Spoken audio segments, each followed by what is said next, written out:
नमस्ते भारत। आप सभी लोगों के बीच में एक बार फिर से मैं उपस्थित हो गई हूं। निवेदन वही कि इस वीडियो को लाइक कीजिएगा, अंत तक देखिएगा, शेयर कीजिएगा और बेल आइकन हिट करते हुए मेरे चैनल को जरूर सब्सक्राइब कर लीजिएगा। बड़ी ब्रेकिंग न्यूज सीधे सीधे तेलंगाना के हैदराबाद से आप लोगों के लिए लेकर के आ रही हूं। वैसे तो हैदराबाद पर्ल्स की शॉपिंग के लिए बहुत फेमस है। थोड़ा सा आगे चले जाओ तो पोचमपल्ली विलेज है, जो मेरा फेवरेट विलेज है, जहां जाकर के मैंने बहुत शॉपिंग करी हुई है। लेकिन इस समय खबर इन चीजों की नहीं है।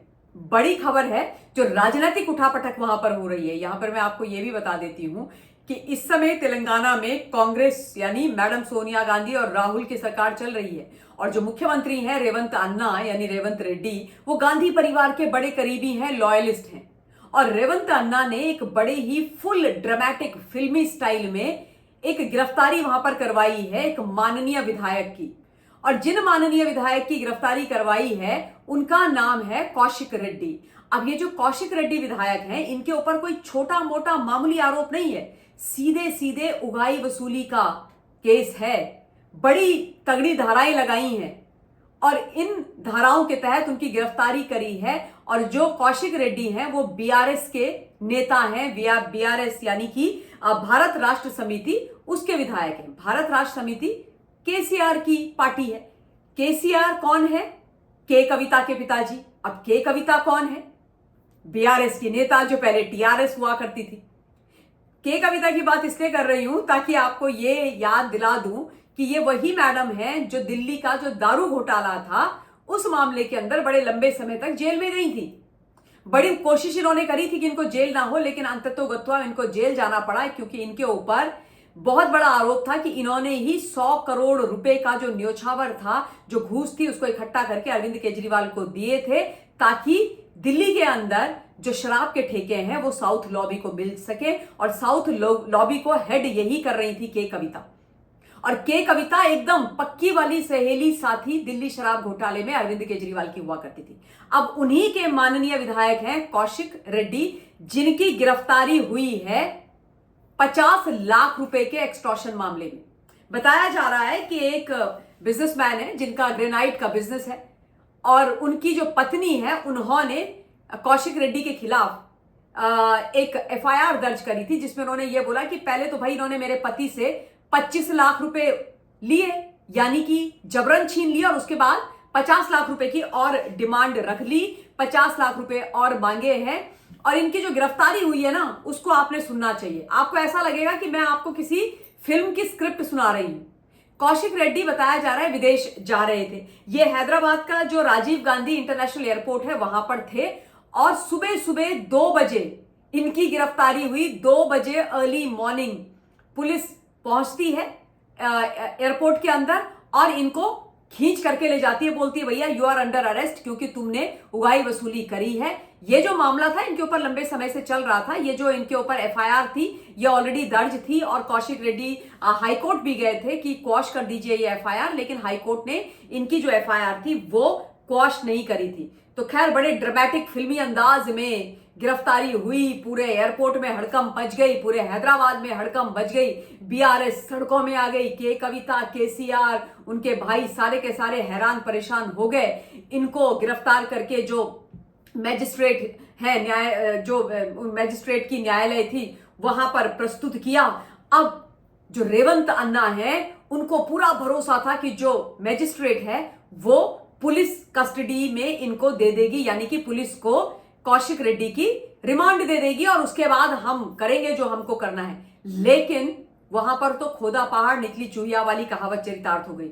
जो इन्होंने सोचा उस पर मैजिस्ट्रेट साहब ने पानी डाल दिया, ठंडा ठंडा बर्फ वाला। उन्होंने इनकी जो रिमांड वाली याचिका थी उसको तो कर दिया खारिज और कौशिक रेड्डी को ऑन द स्पॉट दे दी जमानत। जी हां, गिरफ्तार हुए और कुछ घंटों के पश्चात ही उनको जमानत मिल गई। जमानत पर वो बाहर निकल आए हैं और जब ये हुआ न्यायालय में, लोअर कोर्ट में, तो भाई तोते उड़ गए रेवंत रेड्डी साहब की पुलिस के। उनको लगा कि ये क्या हो गया, क्योंकि बताया जा रहा है भाई, जो बीआरएस बोल रही है वो कह रही है कि पॉलिटिकल वेंडेटा के तहत इन्होंने गिरफ्तारी करी क्योंकि जो कौशिक रेड्डी हैं वो रेवंत रेड्डी को लगातार चुनौती देते रहते हैं। उन्होंने जो काम नहीं किए हैं, जो सरकार की नाकामी है उनके ऊपर वो उनको एक्सपोज करते रहते हैं और उसी से चिढ़ करके एक रेड्डी अन्ना ने दूसरे रेड्डी अन्ना की गिरफ्तारी करवा करके रख दी। मतलब 21 जून 2025 को जो राजीव गांधी इंटरनेशनल एयरपोर्ट है हैदराबाद का, हमेशा याद रखेगा, क्योंकि बड़ी ड्रामेटिक इस तरीके की गिरफ्तारी हुई जिसकी कोई हद नहीं है। अच्छा, अब मैं आपको यह भी बता देती हूं कि ये पूरे का पूरा जो मामला है ये कैसे आगे मतलब आया और किस प्रकार से इस मामले में सारी चीजें हुई। ये जो बताया जा रहा है, जो ग्रेनाइट के बिजनेसमैन हैं, उन्होंने अपनी पत्नी के माध्यम से ये एफआईआर इन कौशिक रेड्डी के ऊपर दर्ज कराई थी। इन्होंने अपनी पत्नी को बोला कि भाई आप जाओ और पुलिस स्टेशन में जाकर के माननीय नेताजी के ऊपर एक एफआईआर दर्ज कर दो। और जो जानकारी मिल रही है और जो खदान मालिक ने शिकायत दर्ज कराई है उसमें पुलिस ने जो विस्तार से बताया है उसमें उन्होंने ये कहा है कि भाई ये डरा धमका करके उगाई वसूली किया करते थे और जो खदान मालिक है उस पर विभिन्न प्रकार के दबाव डालते थे और जब दबाव काम नहीं आया तो इन्होंने धमकियां देनी आरंभ कर दी। मजबूरी में उसको 25 लाख रुपए देने पड़े एमएलए बीआरएस के कौशिक रेड्डी को। उसके बाद भी इनकी मांगे खत्म नहीं हुई, इनका लालच बढ़ता चला गया तो उन्होंने सीधे 25 के बजाय 50 लाख रुपए की डिमांड रख दी। और इस डिमांड से फाइनली परेशान हो करके इन भाई साहब ने पुलिस का दरवाजा खटखटाया और वारंगल पुलिस ने शनिवार तड़के हैदराबाद के एयरपोर्ट से नेताजी को यानी माननीय विधायक जी को गिरफ्तार कर लिया। अब जैसे ही गिरफ्तारी हुई राजनीति का गलियारा तो हलचल से भर गया साहब, वहां तो हड़कंप मच गई और बीआरएस वाले सड़क पर आ गए। अब मुझे तो यह हंसी आती है कि चोर चोर मौसेरे भाई वाली कहानी चल रही है। मतलब कांग्रेस वाले कह रहे हैं कि ये उगाई वसूली करते हैं बीआरएस के नेता विधायक, इसलिए हमने उनको गिरफ्तार किया हुआ है। अरे अपने टॉप लीडरशिप को तो देख लो बाबू, आपकी मैडम सोनिया गांधी और राहुल गांधी दोनों के दोनों नेशनल हेराल्ड के मामले में और मेजर फ्रॉड के मामले में, भ्रष्टाचार के मामले में जमानत पर बाहर चल रहे हैं, है ना। चार्जशीट वगैरह हो गई नेशनल हेराल्ड केस में, तो जो संपत्तियां हैं वो कुर्क हो गई हैं और ये मामले में तो जितनी चीजें इनके ऊपर हैं वो बहुत ही चिंताजनक है।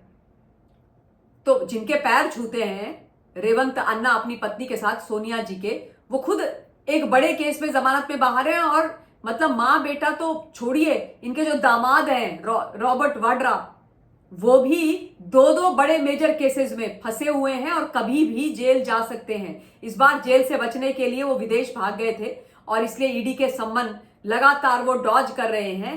परंतु भाई देखिए ऐसा है कि मुझे तो हंसी इस बात की आती है कि जो लोग खुद भ्रष्टाचार में गले गले तक लिप्त हैं वो दूसरों को भ्रष्टाचारी बुला रहे हैं। अच्छा, मैं यहां पर यह बता दूं कि ऐसा नहीं है कि रेवंत रेड्डी मुख्यमंत्री जी की बड़ी अच्छी इमेज वहां पर चल रही है। लोग कहते हैं कि ये रेवंत रेड्डी भी बिल्कुल काम नहीं करते हैं, उगाई वसूली वहां पर सरकार की तरफ से भी चरम पर चल रही है और अगर कोई सरकार के खिलाफ बोलता है तो उसके खिलाफ बहुत ही तुगलकी फरमान वाला स्ट्रिक्ट एक्शन लिया जाता है। ये तमाम चीजें बोली जा रही हैं। अच्छा, मैं आपको ये बता दूं, जो खदान व्यापारी हैं उनका नाम है वना नागपल्ली और उनकी जो चलाने वाले मनोज रेड्डी, ये भी रेड्डी है, मनोज रेड्डी हैं और इन्होंने अपनी पत्नी रमा देवी के माध्यम से शिकायत दर्ज कराई थी। ये वनापल्ली में काम करते हैं खदान का मनोज रेड्डी और अपनी पत्नी रमा देवी के माध्यम से इन्होंने कौशिक रेड्डी के खिलाफ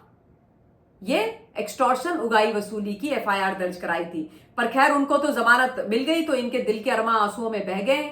जो शायद ये प्लानिंग और प्लॉटिंग करना चाह रहे थे वो धरी की धरी रह गई है। पर खैर मेरे लिए तो इस समय दोनों ही पक्ष भ्रष्टाचार में डूबे हुए हैं, चाहे बीआरएस बोल लीजिए चाहे आप कांग्रेस बोल दीजिए। तो कौन किसको पकड़ रहा है, कौन किसकी पोल पट्टी खोल रहा है, ये तो यही लोग जाने। पर मेरा काम था आप लोगों के बीच में फैक्ट्स रख देना, वो मैंने रख दिया है। इस समय इस वीडियो के लिए इतना ही। बहुत बहुत धन्यवाद। जय हिंद।